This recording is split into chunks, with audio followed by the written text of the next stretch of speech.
Mais je suis très heureux de pouvoir continuer avec vous la série Ecclésia. On profite de pouvoir continuer cette série avec vous. Juste pour un petit rappel, pour ceux qui n'étaient peut-être pas là la première fois, sur les différents volets qu'on va aborder, celui qu'on a déjà abordé la première fois. Le premier volet, c'était on a parlé du disciple, ce qui me semblait être important, mais là, cette fois-ci, on rentre vraiment au cœur de la thématique Ecclésia. Et le deuxième volet, c'est Christ, chef de son Église. Ça, c'est le volet que nous allons voir aujourd'hui. La prochaine fois, le prochain dimanche où je prêcherai, ça sera les fondements de l'Église. Ensuite, ça sera vous êtes l'Église. Et ça, c'est important que vous puissiez savoir qui vous êtes. Le rôle de l'Église, ça sera un prochain volet. Et vivre l'Église dans une société moderne, ça sera un autre volet. Et enfin, la grande mission de l'Église. Et il y en a encore un qui s'appelle les ministères, les différents ministères dans l'Église. Parce que là aussi, il y a tout un tas d'incompréhensions. Et je pense qu'on a juste besoin de refixer le cadre pour bien comprendre quels sont les différents types de ministères qu'il y a dans l'Église et l'impact, le rayonnement, etc., etc. Mais ce matin, nous allons nous arrêter sur Christ, chef de son Église. Amen. Est-ce que vous aimez que Christ soit votre chef? D'accord. Ok. Vous prenez des risques là. Parce que lorsque tu considères que Christ est ton chef, ça veut dire que Christ est ton maître. Nous allons voir tout cela ensemble. Prenons le temps. On est entre nous. Ce matin, ça sera un peu peut-être différent des autres dimanches, mais c'est pas grave. Éphésiens, chapitre 1, versets 20 à 23. Il y a des différents textes que nous pourrions prendre pour parler de Christ, chef de son Église, mais j'ai retenu en tout cas celui-ci que je vous ai affiché à l'écran, où il est dit, il l'a déployé en Christ, en le ressuscitant des morts, et en le faisant asseoir à sa droite dans les lieux célestes, au-dessus de toute domination, de toute autorité, de toute puissance, de toute dignité et de tout nom qui se peut nommer, non seulement dans le siècle présent, mais encore dans le siècle à venir. Il a tout mis sous ses pieds, et il l'a donné pour chef suprême à l'Église, qui est son corps, la plénitude de celui qui remplit tout en tous. Amen. Remplit tout en tous. Il y a un autre texte dans le livre, dans la lettre aux Éphésiens, qu'on aime peut-être un peu moins, notamment les dames, parce qu'il est dit, car le mari est le chef de la femme. Alléluia quand même. Car le mari est le chef de la femme, mais ce que j'aime bien, c'est comme Christ est le chef de l'Église. Comme Christ est le chef de l'Église. Alors, ce qui est intéressant, c'est de savoir ce que ça veut dire chef en réalité dans le grec. Parce qu'aujourd'hui, chef, c'est très, très péjoratif. Quand on parle de chef, on voit, nous, notre supérieur hiérarchique au travail. Alors, s'il est bien, si c'est quelqu'un qui influe de la bonne manière, qui impacte de la bonne manière, qui transmet de la bonne manière, il n'y a pas de problème. Mais si vous avez un chef ou une chef qui est un peu étonnant, parfois même, la relation que nous avons avec Christ comme chef de l'Église peut être malmenée. Alors, dans le grec, le mot chef se dit képhalé, qui dit en réalité c'est la tête. C'est le maître, c'est le Seigneur. Je vous ai laissé tel que nous le donnent certains outils informatiques dans la traduction du grec. C'est un époux dans la relation avec sa femme, et il est dit de Christ que c'est le Seigneur et l'époux de l'Église. Vous comprenez le lien? C'est aussi la pierre angulaire. La réalité est que si Christ n'est pas la tête de l'Église, il est la tête de rien du tout. Soit Christ est la tête, soit il ne l'est pas. Et si Christ n'est pas la tête de l'Église, ça veut dire que l'Église n'est pas sous l'autorité de Christ. Et pour qu'une église grandisse, pour qu'une église progresse, elle doit être sous l'autorité de Christ. Celui qui donne la direction, celui qui donne le rythme, celui qui donne la base, enfin le développement, etc., c'est Christ. C'est pas l'épaule qui un jour dit, moi, ça y est, j'ai décidé que. Ou la main dit, parce que moi, je suis une main, parce que je suis doué, c'est moi qui vais bâtir. C'est pas péjoratif ce que je veux dire. Tu n'es peut-être que la main, mais c'est à travers peut-être que d'une main que Dieu veut aussi bâtir l'église. Mais celui qui va te donner l'ordre de bâtir, de quelle manière, dans le rythme, etc., c'est Christ. Et le problème aujourd'hui, c'est qu'il y a des tas d'églises dans notre nation, dans notre monde, où Christ n'est plus le chef. Où il y a un tas de choses qui passent avant Christ. Mais ça, on va le voir tranquillement après. Dans l'évangile de Matthieu, chapitre 16, verset 18, il est dit, « Et moi, je te dis que tu es Pierre. » Vous connaissez ce texte? Du grec Pétros, qui dit « petite pierre ». C'est pas le Pierre comme on l'entend dans la tradition, avec une forme d'influence et d'importance. Tu es une petite pierre. Et que sur cette pierre, Jésus il fait des jeux de mots, il est très fort, Jésus, là-dessus. Jésus il est fort parce qu'il dit, mais, et sur cette pierre, du grec Pétra, c'est-à-dire rocher, colline rocheuse, je bâtirai mon église, et que les portes du séjour des morts ne prévaudront pas contre elle. Il n'y a aucun texte biblique qui annonce, qui atteste que Pierre est la personne la plus souveraine qui ait existé sur terre après Jésus. Il n'y a personne après Pierre qui peut dire, moi, je suis le descendant, donc j'ai autorité. Non. Pierre était un apôtre, était un disciple comme les autres. Celui qui est le fondement, c'est Christ. Et Jésus le dit bien clairement dans le grec. Tu es une petite pierre. Mais tu dois bâtir sur quoi? Sur le roc.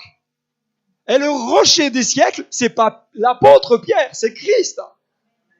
Et c'est pour cela qu'aujourd'hui, il y a des choses étonnantes qui se font parce qu'on bâtit sur l'homme et non pas sur Christ. Je crois qu'avant toute chose, il nous faut rappeler différents points. Tout d'abord, ce que n'est pas l'Église. L'Église n'est pas premièrement une religion. Vous êtes d'accord avec moi? L'Église, ce n'est pas une religion. Je vais vous bousculer un petit peu ce matin. L'Église, ce n'est pas une dénomination. Évangélique, protestant, évangélique, on fait l'association, etc. Ce n'est pas une dénomination. L'Église, ce n'est pas une institution. Ce n'est pas non plus un bâtiment. Quand on dit « je vais à l'église », c'est pas parce que vous avez franchi le seuil du bâtiment que ça y est, vous êtes dans le lieu très saint. C'est un bâtiment qui nous permet de rassembler l'église locale.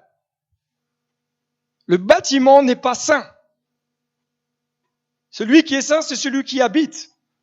C'est Christ, c'est Dieu, c'est le Saint-Esprit. L'église, ce n'est pas un club. Parce qu'il y en a certains, ils vivent l'église comme s'ils étaient au club de pêche. C'est une association, je suis dans un club. Dans le club d'échecs, voilà, où chacun fait ce qui lui semble bon. C'est pas un club. L'église, il y a une structure, il y a une manière de vivre. Mais l'église, c'est quoi? C'est un corps. L'église, c'est un mouvement spirituel. C'est un corps qui est appelé. Une église, elle est appelée à être en mouvement. Pourquoi? Parce que l'église est appelée à vivre des choses glorieuses. Et si tu vis pas des choses glorieuses, c'est que tu es peut-être plus en mouvement. Et le problème, en réalité, il est là.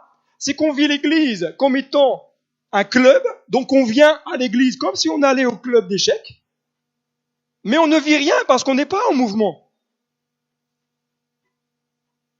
L'église est appelée à bouger. L'église est appelée à bousculer. Mais comme on aime bien être entre nous, l'Église devient une institution. Mais moi, c'est pas ça. Moi, personnellement, je sais pas vous, mais moi, j'ai pas envie de vivre une institution. Autant aller au club d'échecs. Moi, ce que je veux vivre, c'est des choses glorieuses. Parce que la parole de Dieu, elle m'en parle, parce qu'elle me dit, voici les miracles qui accompagneront ceux qui auront cru. En mon nom, ils imposeront les mains aux malades et les malades resteront malades. Ah non, pardon. Mais oui, mais parfois, l'Église, elle est tellement plus en mouvement qu'on ne prie plus pour les malades. Donc forcément, les malades, ils restent malades. On ne prie plus pour les malades parce qu'on n'est plus en mouvement. Mais si tu veux voir quelque chose se passer dans ta vie, commence à bouger. Commence à te lever pour Dieu. N'attends pas de dire, oui, mais j'attends une révélation de la part de Dieu pour savoir ce qu'il faut que je fasse. Témoigne de ta foi, invite des voisins. Commence à faire du café, des gâteaux, invite tes copains, tes voisins, parle-leur du Seigneur à la maison. Sois en mouvement. L'église, c'est quoi? C'est un groupe élargi de personnes. Qu'ils soient blancs, jaunes, verts, bleus, rouges. L'église, elle se limite pas aux blancs, ou elle se limite pas aux blancs foncés, aux bleus. L'église est élargie et gloire à Dieu. Parce que dans le ciel, il y a de toutes les nations. Et je bénis le Seigneur. Parce qu'au ciel, je vais pouvoir danser avec les Africains et j'aurai pas de problème parce que j'aurai le rythme. Amen. Ici-bas, le corps, il suit pas. Ma tête, elle est là, mais le corps, non. Mais au ciel, tout sera en adéquation. Je vais pouvoir danser avec les frères et sœurs. Amen. C'est ça, l'église. L'église, c'est quoi? C'est un groupe de personnes qui ont répondu à l'appel de Jésus-Christ. Qui est-ce qui a répondu à l'appel de Jésus? Il y en a qui ne lèvent pas la main parce qu'ils se disent « je sais pas ». Paul va dire dans l'Épître aux Corinthiens que chacun prenne garde à la manière dont il bâtit dessus, c'est-à-dire sur le fondement. Car personne ne peut poser un autre fondement que celui qui a été posé, savoir Jésus-Christ. Or, si quelqu'un bâtit sur ce fondement avec de l'or, de l'argent, des pierres précieuses, du bois, du foin, du chaume, l'œuvre de chacun sera manifestée, car le jour la fera connaître, parce qu'elle se révélera dans le feu, et le feu éprouvera ce qu'est l'œuvre de chacun. Si l'œuvre bâtie par quelqu'un sur le fondement subsiste, il recevra une récompense. Si l'œuvre de quelqu'un est consumée, il perdra sa récompense. Pour lui, il sera sauvé, mais comme au travers du feu. Frères et sœurs, il y a des principes bibliques que nous ne devons pas ignorer. L'évangile à l'eau de rose, ça n'existe pas. L'évangile, tout va bien, ça va bien, t'inquiète pas, alléluia, tu iras quand même au ciel, ça n'existe pas. La preuve est, c'est que le texte, il nous donne quand même des pistes de réflexion très importantes. Tout d'abord, tout enfant de Dieu, racheté par grâce, échappera à la condamnation éternelle. D'accord. Normalement, on dit Amen, parce qu'on dit, ah ouais, c'est alléluia, je suis sauvé par grâce. Tout enfant de Dieu, racheté de ses péchés, d'accord, héritera de la vie éternelle, échappera à cette condamnation éternelle. Mais, tout croyant sera jugé en fonction de ce qu'il aura fait ici-bas. Parce que de dire, ouais, mais moi, ça y est, je suis sauvé. De toute façon, je peux pécher, c'est pas grave, je suis sauvé. Excuse-moi de te dire, mon frère, ma sœur, c'est pas biblique. Parce que la Bible nous appelle à la sanctification. Soyez saints comme je suis saint. Donc, je peux être sauvé, mais je peux aussi être à nouveau perdu. Si je continue de vivre dans mon ancienne manière de vivre, s'il n'y a pas certaines choses que je ne règle pas dans mon cœur, et même, c'est-à-dire que même tout ce que j'aurais fait pour Dieu ici-bas, ça sera amené en jugement. Tout croyant sera jugé en fonction de ce que la grâce de Dieu lui aura accordé. C'est-à-dire que le croyant qui aura négligé sur cette terre de faire ce que Dieu lui demande risque, d'après certains textes, d'après 2 Timothée 2,15, 1 Jean 2,28, de subir la honte. Il sera peut-être au ciel, sauvé, mais devant les anges, devant Dieu et devant ceux qui seront là, il y aura un sentiment de honte. Pourquoi ? Parce qu'on aura négligé de faire ce que Dieu nous demande. Il risque de perdre même tout le travail de ce qu'il aura fait sur terre, même si c'est bien. Tout sera mis à l'épreuve. Et si on aura bâti avec du foin, avec du chaume, ça durera pas, ça ne résistera pas au feu de la vérité. Il y a beaucoup de choses qu'on pourrait dire là-dessus, mais j'aimerais te dire que la Bible en entier m'encourage à vivre une vie avec Dieu à 200%. La Bible en entier m'encourage à vivre une vie avec Dieu à 100%. Alors pourquoi je vois tant de frères et sœurs, et je ne parle pas forcément d'ici, comprenez-moi bien, d'une manière générale, je dis pourquoi je vois tant de frères et sœurs, et sûrement vous voyez aussi des frères et sœurs qui donnent 15% à Dieu, 20%, 30%, allez, pour les 50%. Moi, Jésus s'est pas donné à 50% pour moi. Jésus l'a donné tout. Est-ce que je ne dois pas tout lui donner ? Jésus ne dit pas, donne-moi 200% de ta vie et tu n'as même plus le droit d'avoir de loisirs. Non, c'est même pas biblique. C'est même pas biblique. Si on n'avait pas le droit d'aller à la plage, il n'y aurait pas eu de plage. Non ? S'il n'y avait pas le droit de se promener en montagne, de faire du ski, il n'y aura pas de neige. Il y a des choses, mais est-ce que Christ est au centre ? Est-ce que c'est lui qui est assis sur le trône de mon cœur ? Deuxièmement, ce que j'aimerais te dire, c'est que nous ne sommes pas appelés à vivre une vie avec Dieu à demi-mesure. Aujourd'hui, quand on fait de la pâtisserie, on a des verres mesureurs.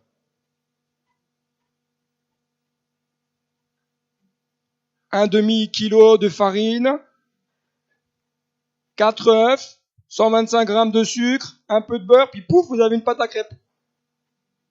Mais un demi-kilo de farine, pas un kilo complet. La vie chrétienne, c'est pas ça. C'est pas ah oui, mais Seigneur, je donne, mais qu'à demi-mesure. Quand tu m'auras béni, je te donnerai plus. Mais en réalité, quand tu donnes à Dieu, c'est ce que lui t'a déjà donné. En réalité, tu lui offres rien, tu lui redonnes simplement ce qui lui est dû. Dieu veut de toi le 200%. Nous sommes appelés à marcher selon Dieu, selon sa parole, afin d'entrer et vivre tous les projets que Dieu a prévus pour nous de toute éternité. Tu es appelé à vivre des choses extraordinaires avec Dieu. Romains nous dit, l'épître aux Romains nous dit, je vous exhorte donc frères. Désolé les sœurs, c'est marqué frères. Je vous exhorte donc frères et sœurs, par les compassions de Dieu, à faire quoi ? À offrir vos corps comme un sacrifice vivant, saint, agréable à Dieu, ce qui sera de votre part un culte raisonnable. On pourrait s'arrêter là. Mais ça continue. Ne vous conformez pas au siècle présent, mais soyez transformés par le renouvellement de votre intelligence, afin que vous discerniez ce qui est bon, agréable et parfait. Waouh! Puissant le texte. Paul démarre ce chapitre 12 en disant « Je vous exhorte » à quoi ? À offrir. Du grec paristémé, qui dit c'est être placé à côté d'eux ou près d'eux. C'est se tenir proche, être porté de sa main. C'est se mettre à disposition pour Dieu. C'est se donner à Dieu. Être présent quand Dieu t'appelle. Waouh! Maintenant, entre toi et moi, est-ce que tu offres toujours ta vie à Christ? Mais si je veux voir des choses glorieuses, si je veux voir que Dieu impacte ma vie, je dois apprendre à offrir ma vie. Ne pas être dans la demi-mesure. On veut que Dieu nous bénisse, mais on n'est pas prêt à payer le prix. On veut que Dieu nous renouvelle, mais on n'est pas prêt à payer le prix. Je l'ai déjà dit, la réunion de prière, c'est pas une heure, une date qu'on met dans l'agenda en disant, comme ça, j'ai bouché un trou. C'est pour que tu puisses activer des choses dans ta vie. Et si tu veux remporter des victoires, c'est à la prière que les victoires se remportent. Bien sûr, il y a la prière à la maison. Bien sûr, il y a des temps de jeûne à la maison. Mais on veut tellement aujourd'hui dire, oui, mais moi, je fais des heures, je fais 450 000 heures dans la semaine. C'est tellement compliqué. Et du coup, qu'est-ce qu'on en vient? On en vient à donner à Dieu à demi-mesure. Ne nous laissons pas rattraper, frères et sœurs, par le monde, l'esprit du monde. Offre à Dieu ce qu'il y a de meilleur. Place-toi à côté de Dieu. C'est pas Dieu et toi très loin. T'es à côté. Mets-toi à sa disposition. C'est-à-dire que si Dieu t'appelle, qu'est-ce que tu fais? Tu dis, ah Seigneur, pas maintenant quand même, regarde, ce soir, il y a la Coupe de France, s'il te plaît, Seigneur, allez, après le match, s'il n'y a pas des prolongations. Ou alors, écoute Seigneur, cet après-midi, tu vois, c'est samedi, j'ai poney aquatique, alors c'est compliqué. Dieu passe pas en second. Dieu doit avoir la première place dans ta vie. Et si Dieu t'appelle à faire quelque chose, c'est parce que Dieu veut faire quelque chose avec toi et au travers toi. Paul dit, je vous exhorte, à quoi? À offrir un sacrifice vivant. Du grec, zao. En réalité, c'est être parmi les vivants. C'est fou, hein? Être parmi les vivants. C'est vivre une vraie vie. Alors je me dis, ça veut dire qu'en tant que chrétien, on peut se tromper. On peut vivre une vie qui est fausse. Offrir un sacrifice vivant, en réalité, je peux offrir à Dieu quelque chose qui est faux. Est-ce que ce que j'offre à Dieu, c'est vrai? Une vie digne du nom de Jésus, une vie active, bénie, destinée au royaume de Dieu. Et vivre, c'est-à-dire passer sa vie, sa manière de vivre et d'agir pour Christ, pour la gloire de son nom. Ne vous conformez pas au siècle présent. De l'hébreu, soukematizo, qui dit ne vous conformez pas, c'est-à-dire ne modelez pas votre esprit à l'état d'esprit du monde. Ne prenez pas le caractère de ce monde. Préservez-vous. Mais vous devez vous conformer à Christ, c'est-à-dire à sa façon de penser, à sa manière d'envisager les choses, l'avenir pour vous. Conformez-vous, à sa pensée. C'est un véritable exercice, mon frère, ma sœur, que si tu veux voir Dieu te bénir et si tu veux voir l'Église grandir, ça passe par toi. Parce que souvent on dit oui, mais c'est les autres qui ne doivent pas se conformer au monde. Et toi, t'es pas dans le monde? T'es pas influencé par le monde? Ne conforme pas ta vie à l'esprit de ce monde. Tu as des positions à prendre. Il y a des choses où tu dois dire non, ça je ne ferai pas parce que ce n'est pas conforme à la pensée de Dieu. Je ne regarderai plus ces films parce que ce n'est pas conforme à la pensée de Dieu. Hier, avec les personnes avec qui on discutait en préparation baptême, on a parlé, on devait faire une leçon complète et du coup, on est parti sur le sujet des relations. J'avais l'impression de faire un remake avec les ados. Et il me disait, il me dit, pour nous c'est important, on veut savoir. Et ne pas se conformer au monde, on ne fait pas comme dans le monde. Je prends, je jette. Je consomme, ça me plaît pas, je jette. Ça, c'est l'esprit du monde. La pensée de Dieu, c'est qu'il a un projet pour toi durable. Amen. Et jusqu'au bout. Alléluia. Jusqu'au bout. Dis le plus fort. Jusqu'au. Soyez transformés du grec métamorpho. Là, on a compris. Métamorphose, c'est presque comme, pour ceux qui sont plus anciens, comme Goldorak. Métamorphose. On change.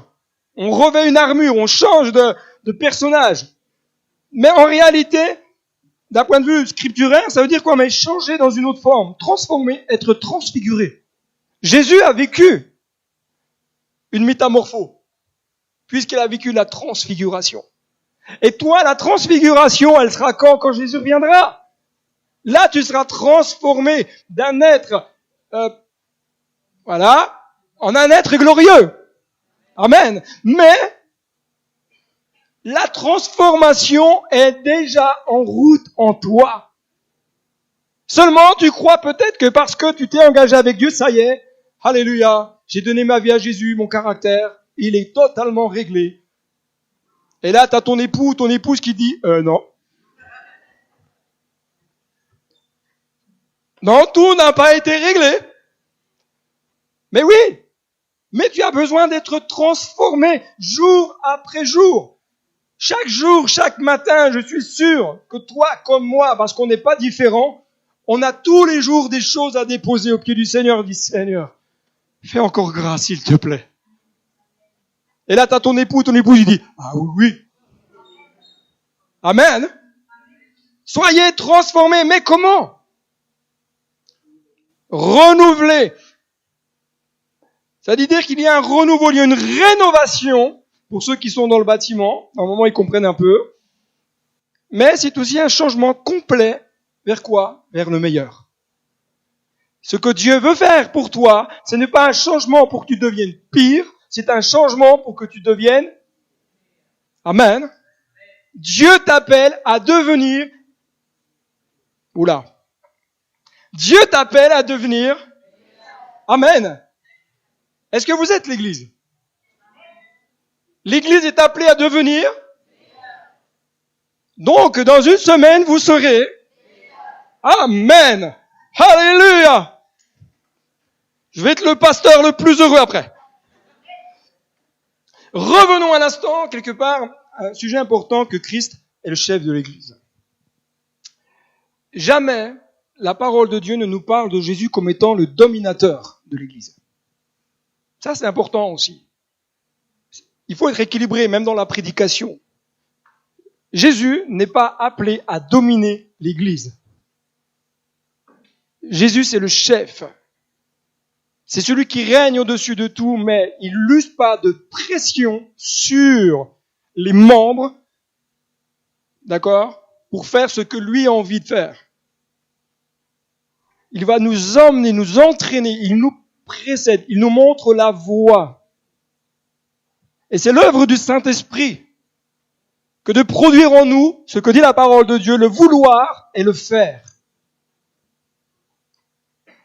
Et c'est là, mon frère, ma sœur, que tu as juste besoin, peut-être, d'ouvrir un peu la porte de ton cœur à la dimension du Saint-Esprit.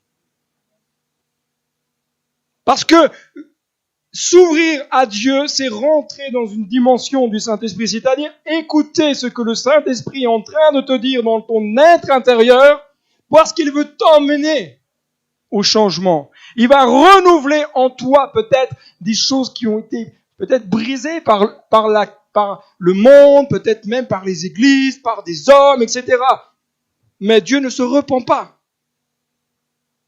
Lorsqu'il appelle quelqu'un à être sauvé, il ne se repent pas.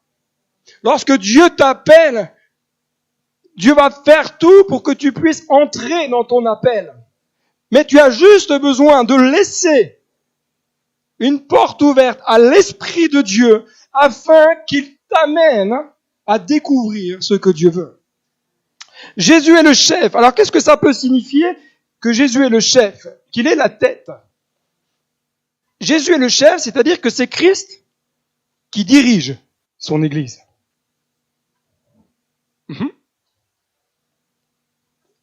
Comprenez-moi bien quand je dis ça. Je ne dis pas qu'il n'y a plus d'autorité dans l'Église. Mais c'est Christ qui dirige l'Église. C'est lui le métronome. C'est lui le chef d'orchestre. Nous, on est juste les instruments de Dieu pour accomplir ce que lui a prévu. Mais c'est lui qui dirige et qui doit diriger l'Église. C'est lui qui doit nous montrer dans quelle direction l'Église MCE d'Épernay doit aller. Et vous savez quoi, la bonne nouvelle, c'est que le pasteur, il prie pour ça. Et tu veux une deuxième bonne nouvelle? c'est que tu dois aussi prier pour ça, parce que c'est pas que le rôle du pasteur. Souvent on dit, oui, mais c'est le pasteur qui prie, c'est lui qui va nous donner la vision. Tintin. C'est l'Église dans son ensemble qui doit prier, dit Seigneur, montre-nous la voie. Quelle est la direction que tu as prévue pour nous? Pour ceux qui étaient là jeudi, vous avez entendu des choses très percutantes. Mettez-les dans un coin de votre cœur, priez pour cela. Deuxièmement, Jésus est le chef, c'est-à-dire que c'est lui qui inspire la vision. C'est lui qui donne la direction pour son Église. Par quoi? Par le Saint-Esprit. Ce n'est pas un homme qui, un jour, se lève un matin, prend une feuille blanche et dit, bon alors, la vision, ok, ben tiens, on va faire ça, et puis ceci, et puis cela. Non. Il y a des temps, on doit ensemble chercher la face de Dieu, dire, Seigneur, maintenant, montre-nous. Qu'est-ce que tu désires de ton Église? Jésus, c'est le chef, c'est-à-dire que c'est lui qui bâtit son Église. Le fait de bâtir, c'est-à-dire qu'il va prendre des pierres et les assembler pour composer l'Église. Vous êtes d'accord? Que tu sois une petite pierre, une grande pierre, une pierre plus large ou pas, tu es une pierre dans l'édifice que Dieu a choisi, que Dieu a placé là, et qu'il y a une raison.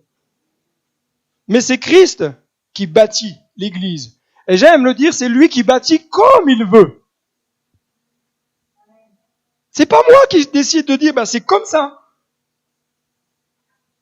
On doit être à l'écoute de ce que Dieu nous dit par le Saint-Esprit. Montre-nous comment on doit travailler, comment on doit bâtir. Aide-nous à bâtir avec toi et non pas sans toi. Jésus, c'est celui qui en donne la couleur.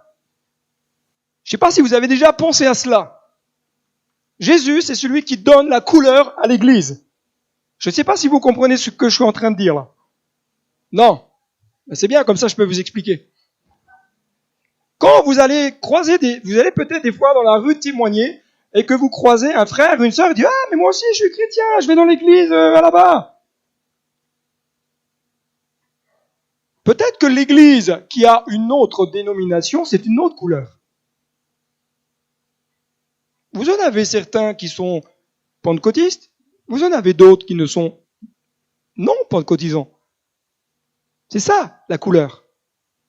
Mais qu'on soit non pentecôtisant ou pentecôtisant, on est enfant de Dieu. On fait partie de l'église avec un grand E.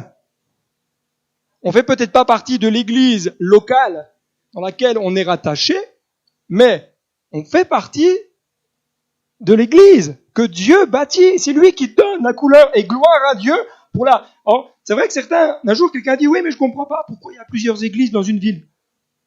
Quand même, t'as combien d'habitants ici? 24 500, un truc comme ça? 24 500, il y a 2 églises évangéliques, hein. Ça fait quand même de la place, hein. Et le frère qui est dans l'autre église, moi j'ai bu un café avec lui il y a pas très longtemps. Moi un jour je lui ai dit, mon frère, moi je suis pas là pour, moi je suis là pour gagner des âmes, pour gagner des gens à l'évangile. Et gloire à Dieu. Et lorsque vous allez dans une ville plus grande comme Reims qui a 180 000 habitants, il y a de la place. Et que Dieu fasse grâce, que Dieu envoie des âmes. Et si Dieu envoie des âmes dans telle église, dans telle autre, gloire à Dieu. Dieu bâtit en fonction des couleurs comme lui il l'a décidé pour que chacun puisse se sentir à la maison. Jésus, c'est celui qui enseigne son église par les ministères. C'est lui qui décide, mais c'est lui qui institue. C'est lui qui décide et c'est lui qui institue. Et les ministères sont sous l'autorité de Christ. Jésus, c'est le chef, c'est celui qui utilise chaque membre selon les dons et les talents donnés à chacun. Amen. Qui est-ce qui a des dons?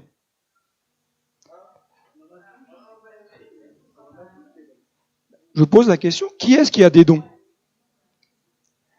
Ok? Qui est-ce qui a des talents? Tu as au moins un talent. Au moins un. Des dons, tu as peut-être le don de l'accueil. Peut-être le don de réconforter, peut-être le don d'encourager. Mais une chose qui est sûre, c'est que tu as reçu quelque chose de la part de Dieu et que Dieu veut faire quelque chose avec toi. Et Christ va t'utiliser dans ce que lui a prévu pour toi. Alors, l'unité de l'Église, est-ce encore une réalité pour nous aujourd'hui? L'unité de l'Église, est-ce encore une réalité pour nous aujourd'hui? Jésus va prier dans la prière sacerdotale en disant, ce n'est pas pour eux seulement que je prie, mais pour ceux qui croiront en moi par leur parole, afin que tout soit un, comme toi, Père, tu es en moi, et moi en toi, qu'eux aussi soient un en nous, afin que le monde croie que tu m'as envoyé. L'unité du corps fait avancer ensemble dans la même direction et pour un but commun. Mais en réalité, si le corps est divisé, il n'avance plus. L'unité, c'est encore une réalité, frères et sœurs, aujourd'hui. Le diable essaiera de tout faire pour diviser l'Église, pour diviser les chrétiens entre eux, parce qu'il sait très bien que lorsque deux membres sont divisés, il a gagné. Mais Christ est venu pour nous garder dans l'unité. Et jeudi soir, ça a été dit, si nous voulons que la puissance du Saint-Esprit descende, nous devons prier pour l'unité. Ne prie pas pour que l'onction descende s'il n'y a pas d'unité dans ta vie. Va déjà t'unir, te réconcilier et après demande l'onction. Parce que l'onction descendra quand il y a unité. S'il n'y a pas d'unité, tu m'excuseras mon frère, ma sœur, mais il n'y aura pas d'onction. Et moi je crois que Dieu veut faire descendre son onction sur l'Église. Je crois que Dieu veut faire descendre puissamment un feu, un souffle nouveau. Moi, je veux que tu puisses vivre la puissance du Saint-Esprit. Que tu puisses vivre l'exercice des dons spirituels. Que tu puisses impacter ta génération. Et pour cela, mon frère, ma sœur, tu as juste besoin d'entendre que le Saint-Esprit, là, il frappe à la porte de ton cœur, mais que toi, tu résistes ce matin. Tu résistes ce matin. C'est sur mon cœur, il y a quelqu'un qui résiste ce matin à l'appel de Dieu. Le Saint-Esprit est à l'œuvre et tu es là et tu résistes. Le problème, c'est que plus tu résisteras, plus tu auras mal. Plus tu résisteras, moins tu vivras les choses que Dieu a prévues pour toi. Et ne t'attends pas à ce qu'il se passe quelque chose. Parce que pourquoi? Parce que tu as juste besoin d'ouvrir ton cœur et de vivre à tout à nouveau l'unité avec le Père. Si tu n'es pas uni avec Dieu, tu ne peux pas vivre des choses glorieuses ici-bas. Tu peux marcher toute ta vie en venant le dimanche matin. Si tu n'es pas uni à Christ, tu vivras jamais rien. Mais ce matin, le Saint-Esprit te dit, ouvre ton cœur. Reconnecte-toi, vis l'unité avec Dieu, vis l'unité avec l'Église, vis l'unité avec tes frères. Et là, tu verras la gloire de Dieu descendre dans ta vie. Est-ce qu'on peut applaudir le Seigneur quelques instants? Dis, Seigneur, c'est ce que je veux ce matin sur ma vie.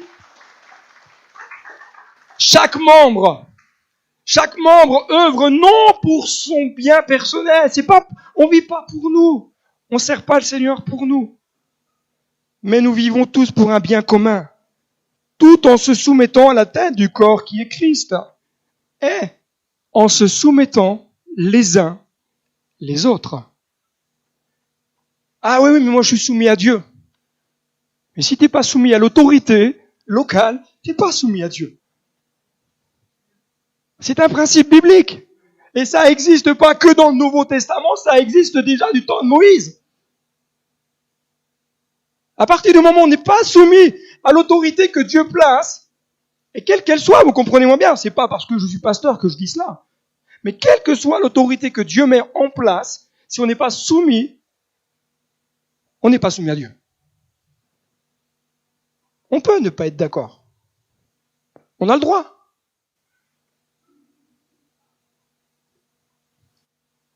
Mais si Dieu place des personnes autour de moi pour qu'ils puissent être des servantes du Seigneur, des personnes qui vont impacter, je me soumets. J'ai aucun problème. Moi, j'ai aucun problème, même en tant que pasteur, de me soumettre à quelqu'un qui n'est pas pasteur. J'ai aucun problème. Parce que la Bible me dit, soumettez-vous les uns les autres. Mais si je veux vivre des choses glorieuses, je dois simplement apprendre, mais en fin de compte, je sers Dieu, non pas pour moi, mais pour le bien commun, pour la gloire de Dieu. Chaque croyant, né de nouveau, devient uni au corps de Christ. Paul va dire dans le livre des Actes, chapitre 2, versets 41-44, il dit « Ceux qui acceptèrent sa parole furent baptisés en ce jour-là. Le nombre des disciples s'augmenta d'environ 3000 âmes. » Si vous voulez connaître le pourcentage de croissance, à ce moment-là, vous allez voir Cyril. Cyril va vous faire un calcul très scientifique pour comprendre que de 120 disciples, ce moment-là, comment ils sont passés à 3000. Waouh! Ils persévéraient dans l'enseignement des apôtres, dans la communion fraternelle, dans la fraction du pain et dans les prières. La crainte s'emparait de chacun et il se faisait beaucoup de prodiges et de miracles par les apôtres. Tous ceux qui croyaient étaient dans le même lieu et ils avaient tout en commun. Gloire à Dieu! Un texte tellement puissant. J'aimerais juste vous laisser, pour terminer, juste les pistes de réflexion sur ce texte-là qui viendront alimenter le prochain message. D'accord? Vous êtes prêts? Tout d'abord, l'Église est composée de personnes qui acceptent la parole de Dieu. L'Église est composée de personnes qui acceptent la parole de Dieu, même si ça dérange. Parce que c'est la parole de Dieu, je dis « Ok Seigneur, je me soumets parce que c'est toi ». L'Église, deuxièmement, est composée de personnes qui s'engagent à suivre Christ. Amen. Si je ne m'engage pas, c'est qu'il y a un problème. Troisièmement, l'Église est composée de personnes qui persévèrent dans l'enseignement des apôtres, c'est-à-dire la communion fraternelle, la fraction du pain et les prières. Toutes des choses qui vont venir alimenter notre prochain message. Prenez le temps de réfléchir à la maison. L'Église, ensuite, elle est composée de personnes qui craignent Dieu, qui marchent avec Dieu de manière révérencieuse. J'ai expliqué à quelques personnes en disant, mais on a un peu de mal à comprendre, mais qu'est-ce que c'est que, en fin de compte, la crainte, la révérence, etc. Je dis, la crainte de Dieu, c'est ce qui va m'amener à respecter qui est Dieu. Quand je crains Dieu, il y a des choses que je ne fais plus. Quand je crains Dieu, il y a des mots qui ne sortent plus de ma bouche normalement. Il y a une tenue vestimentaire qui devient adéquate en fonction de ce que Dieu pense.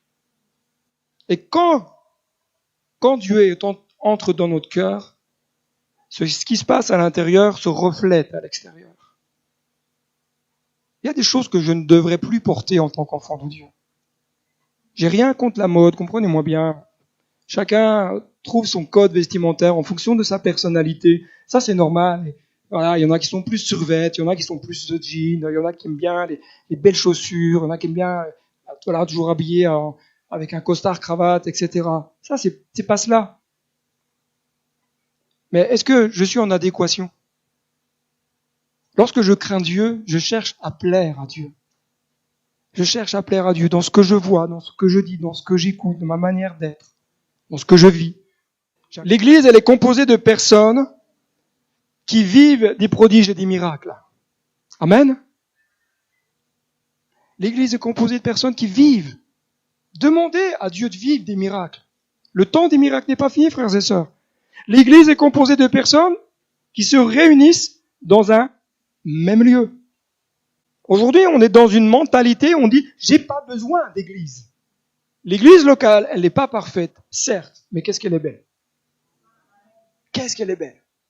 Et c'est dans l'église locale que Dieu nous demande d'être. La preuve est, regardez les disciples, ils étaient à une église locale, 120. Ils étaient plus que nous. Ils étaient plus que nous. Et ils se sont retrouvés à 3120. Waouh, méga church en l'espace de quelques minutes là. L'église locale. Bien sûr, il y a l'église avec un grand E, et souvent en arrivant, on dit oui, moi je fais partie de l'église avec un grand E. C'est dans l'église locale que Dieu t'appelle pour le servir, pour aller de l'avant, pour grandir, pour te faire du bien, pour te former, pour mettre à disposition les talents que Dieu t'a donnés. Ces choses-là qui doivent t'amener. L'église, en réalité, pour moi, c'est premièrement une arche qui accueille les perdus. Deuxièmement, c'est un hôpital qui soigne les blessés. qui soigne les malades. Mais troisièmement, c'est aussi un tremplin, c'est-à-dire qui envoie vers l'extérieur. L'église locale, ça a été dit un jeudi, l'église locale n'est pas une église vocale. L'église, elle doit t'amener. Tu as reçu des choses de la part de Dieu, prie pour que tu puisses avoir le tremplin nécessaire pour mettre en œuvre ce que tu as reçu. Et enfin, l'église est composée de personnes qui mettent tout en commun. La fraternité. Tout en commun. Sauf ce qui se passe en ce moment. Mais met tout en commun. Amen. Il y a vraiment un aspect fraternel très fort, mais ça on verra dans 15 jours. On incline nos têtes, qu'on puisse prier ensemble, dire Seigneur, viens déposer dans nos cœurs ce que nous avons reçu ce matin. Merci Seigneur de